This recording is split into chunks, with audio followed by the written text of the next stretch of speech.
Good morning and thank you for joining us. Today we have our special guest, Dr. Sarah Lewis. Good morning, Sarah. Good morning, Jamie. How are we? Yeah, really good, really good. Really pleased to be here.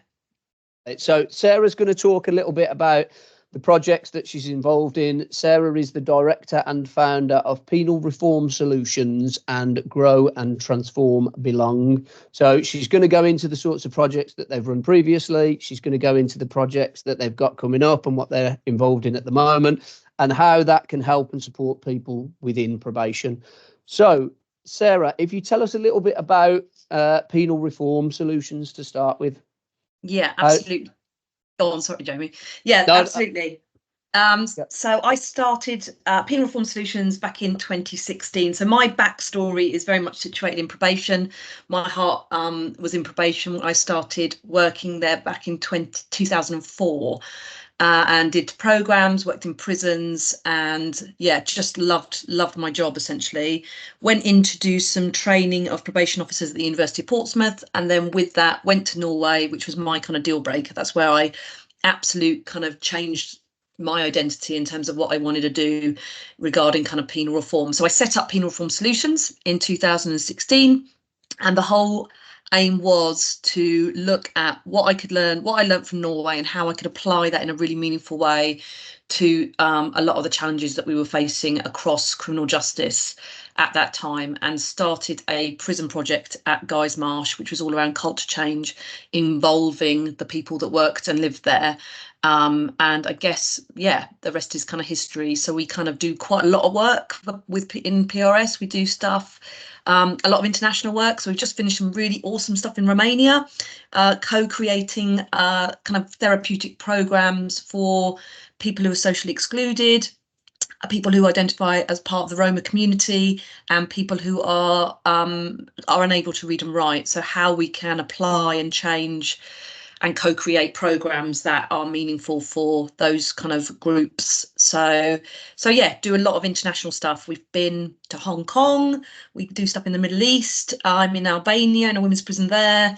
So yeah, PRS is very much trying to kind of create this kind of global change kind of movement through a kind of really kind of strengths-based, hopeful, research-informed co-production kind of thing. Fantastic. So in terms of, I mean, a lot of people look at Norway as kind of world leaders in rehabilitation and how their justice system's set up.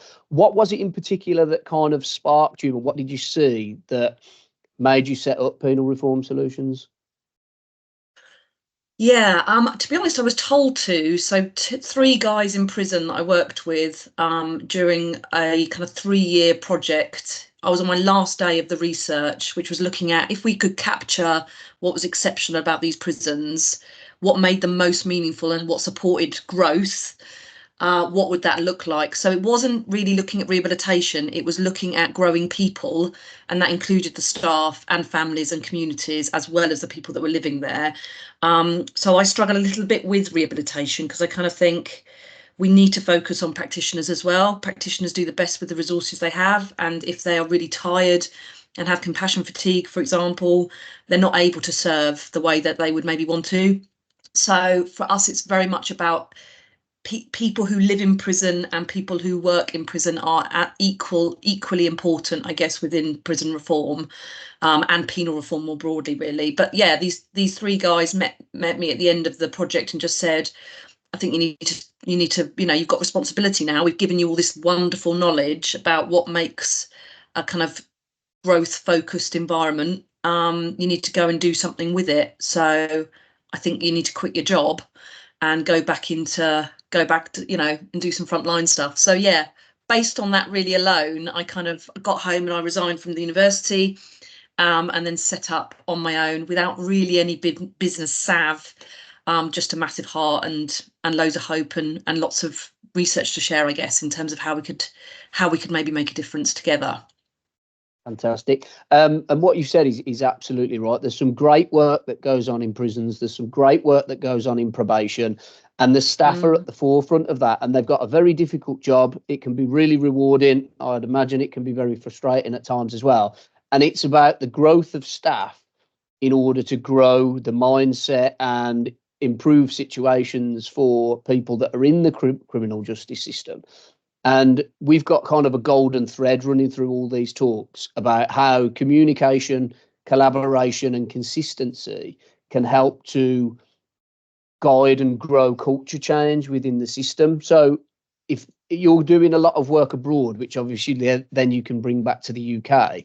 So tell us a little bit about Grow, Transform and Belong and how that helps in the UK.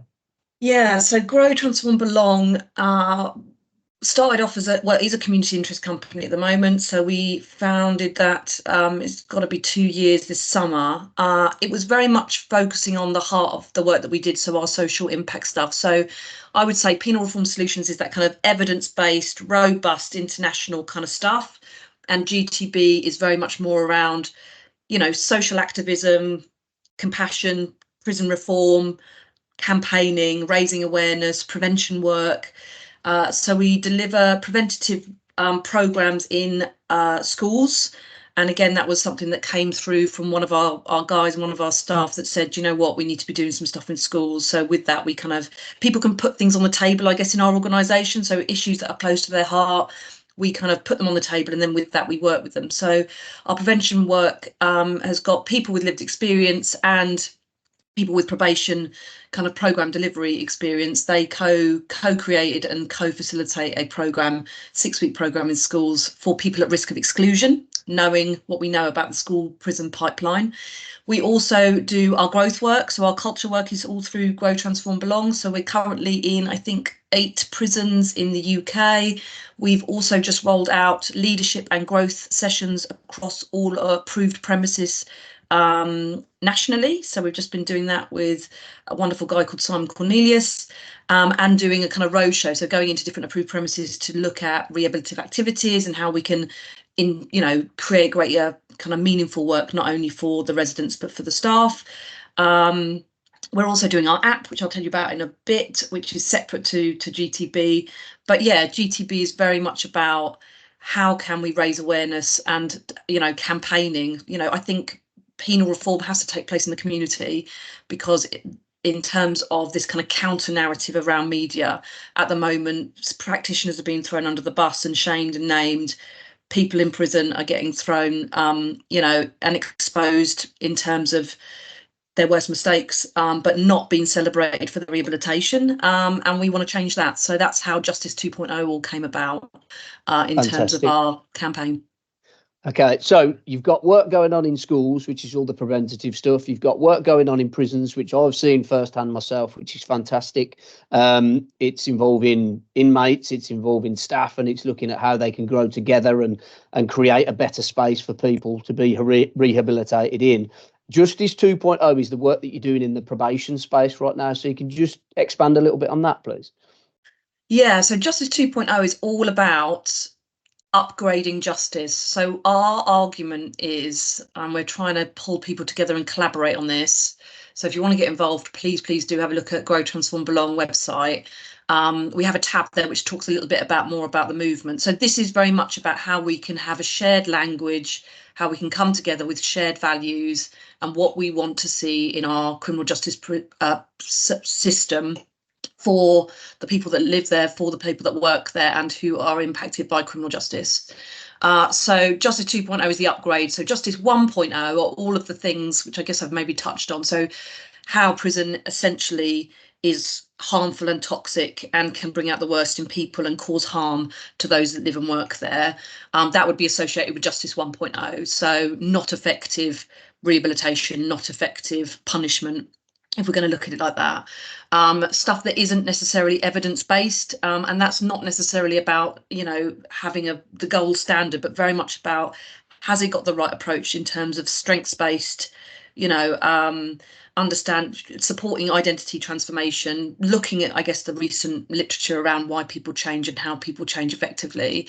It's also about building trust. So Justice 2.0 is about, we believe that with this upgrade, we need to share knowledge more accessibly at universities. So there's a responsibility for universities to be a lot more accessible, and for them to recognise the value of practitioners' knowledge, and that being two-way. But also it's driven by compassion, It's driven by trust, and ultimately it's about focusing on social good and, I guess, disrupting this narrative that people are defined by their worst mistakes. It's about, what does that look like? How can we create future heroes, future citizens, very much focusing on hope at a time when I feel hope is eroding. You know, we've recently done some research around probation and this idea that hope is eroding across, I think, different criminal justice kind of organisations, and Justice 2.0 is our answer, I guess, to give people something to be hopeful about, I guess. So that's Okay. Justice 2.0. Brilliant. And again, what you're trying to do, what I love here, is bring in different people's experiences, bring in people who've got lived experience, bring in experts from the field, bring in different bits of information from different countries, and all kind of put it together in order to create a better service, an improved criminal justice system. And how you're going about doing that is fantastic. It's getting that, it's almost been the glue for all the fantastic practitioners that are out there, all the fantastic people that have got lived experience and gone on to do wonderful things, and then celebrating that and bringing it all together, which sounds quite easy in theory, but isn't as easy in practice.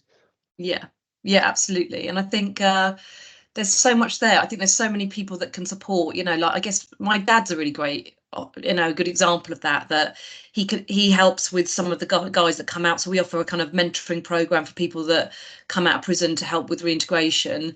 And he helps, my mum's a great cook, so she helps with them, she helps with people that maybe struggle with cooking, or they do little kind of starter packs for people when they move into their own houses. So that's just my mum and dad, who aren't criminal justice focused, but just want to give back and have a bit of time and want to help. And I kind of think there's I think COVID showed us there's lots of people out there that maybe aren't being mobilised, aren't supporting or understanding our services like probation or prison, and they could do a little bit more to help us. I think there's something about untapped resource across the system, and I think sometimes criminal justice has to solve criminal justice problems, and I don't believe that. I think it's people with lived experience. I think corporates could do an awful lot more in terms of ethical, corporate responsibility, support social good initiatives. I think there's other pockets that can really come in and support people when they really need it, because I do a lot of work with people who work in prison and lead prisons and probation as well. And it's really heartbreaking. It's really heartbreaking to see people that have got really good hearts and really good intentions, but aren't being given the freedom to operate. So for me, there's something about let's bring in some support there and shake things up a bit. Fantastic. So in terms of moving forward, then, you mentioned earlier that you've started a growth app. Can you tell us a little bit about that app and what the plans are for the app? Yeah, so the growth app came about from one of our guys who was on the growth team, and I met him in prison, and he got released, and he was full of hope, full of great expectations, really, really wanted to get involved with lots of things. And as time went on, as the months kind of ticked on, he just became more and more detached and disconnected with us, really. His probation officer then changed, but I don't believe they replaced a probation officer for him. So I think he just became completely detached. And 5 months in, he just got really tired. I remember speaking to him and he said, "I'm just really tired, Sarah." And a week later, he took his life. So I guess from that, and lots of things came up around what could we do? What could we do to kind of avoid that ever happening again, for people coming out of prison to feel so lonely and like they don't belong. So we created the app as an idea. So it's been co-created with practitioners, with people in prison, with people leaving prison. And it's basically, you come out of prison, you put in your location where you are, and then you do your own kind of needs analysis in terms of, there's 5 kind of key areas, which are all the kind of Norwegian areas that they focus on. So, stuff around learning, stuff around home, so stability, accommodation, that kind of stuff.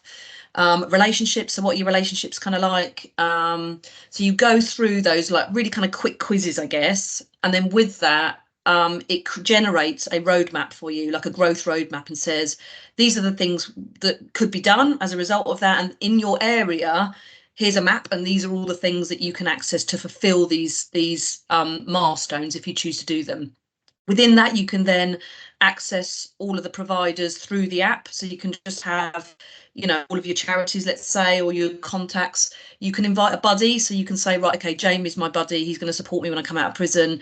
I'm going to invite Jamie to be my buddy. And then with that, if I go to a job interview, then you give me a clap or a hands up, or like, keep going, say, you're doing a great job. And then the corporate's hopefully going to come in and say, do you know what, when people do well, we're going to offer them things, a free coffee at Costa or a free bacon roll at Greg's, just to highlight that when people are doing great, they're kind of getting seen and they're getting recognised for that. Probation staff could be linked onto it. So probation staff could onboard people, but also could be a buddy if they chose to be. But it's all led by the person coming out of prison. So it's all on their terms. And then if something goes wrong, if they suddenly relapse, then with that, I can choose whether I want to notify my buddies. I can choose to change my growth map to maybe mental health support or drug crisis support or whatever. So yeah, it's hopefully a space where people can advise one another, support one another in a really kind of safe way. But also people can rate services. So it's a bit like TripAdvisor that you can rate and say, do you know what, this charity was brilliant for me. They treated me really well. And we can then pull that data and support people in terms of saying, this is the impact you're making. So we can provide impact reports for charities if they want to do funding and that kind of stuff. So that's it in a real quick nutshell, but I'm really excited about it. It's been co-founded with myself, with Sid and Cam, so they've both got lived experience of prison, and I guess I've got lived professional experience. But together we plan to build that out, and we're piloting it in some prison probation services and in prisons at the minute in a couple of pilot sites. So watch this space. Sounds fantastic, and the way that it's kind of bringing things together. And when when people are released from prison, you don't necessarily know what's out there. You don't necessarily know what support's out there. And if you've got other people that are in that community and you've got a buddy and that kind of thing, then it can obviously shape your journey and people can support you on that journey. But what I love about it was the celebration of success, because people who are coming out of prison may or may not have had or been celebrated for the things that they've done fantastically well, and that can take its toll on people as well. I think the other exciting thing, Jamie, for me is that because we co-produced it, it's just really rich in terms of its design. So we can change it into 13 different languages. We've got a neurodiversity screen, we've got narration, so a bit like AI tools. People can just talk into it and they don't necessarily need literacy skills in order to access it. So because of co-production, I guess it really demonstrates that you can do some really exciting stuff. We want it to be really accessible. We want it to be really meaningful. And I just think it could really help probation staff, for example, say, right, I need to look up what are the support, things in my area for Sarah, who's just come out of prison. And they have a tool that then enables them to go off and do stuff on their own and be independent and fulfill their own needs, just to alleviate a little bit of that kind of pressure from probation. So that's the plan. That's the intention. But yeah, I'm really excited about it. We've been doing it for a while now. So yeah. Sounds fantastic. There's a couple of questions in the chat that people have said. Sure. In terms of the app, when will that be available? Have you got a rough idea on dates or anything for probation staff? Yes, so we are currently building out what I believe is called the MVP, which is the minimum viable product. So that is the nuts and bolts. So it will work in its most basic form in about 12 weeks. Then that's going to be trialled, I believe, in a probation area, in some APs, hopefully, and maybe potentially in prison. The idea is that we onboard everyone before they leave prison, so that the growth map's been done, resettlement have helped them with that, and then with that, it literally just kind of changes colour almost as they walk through the door, and they can access it through an email, and it downloads all your certificates that you've done in prison into it like a wallet and all this kind of stuff. So the idea is, how could we connect everything up? And we're hoping to do 12 weeks is the MVP. But if you want to sign up, if you want to have another look at it, then again, our website has a kind of click a little link, and then with that you can just register and be involved. There's an app a mobile app, and there's a web-based, just for those that don't have smartphones, because that was again a comment that was made that people might not have smartphones coming out of prison. So fantastic. There's a few questions in the chat. So what I'm going to do, I'm going to say thank you very much for your time and energy this morning, Sarah. It's been fantastic. Thank you. That's you. Pleasure.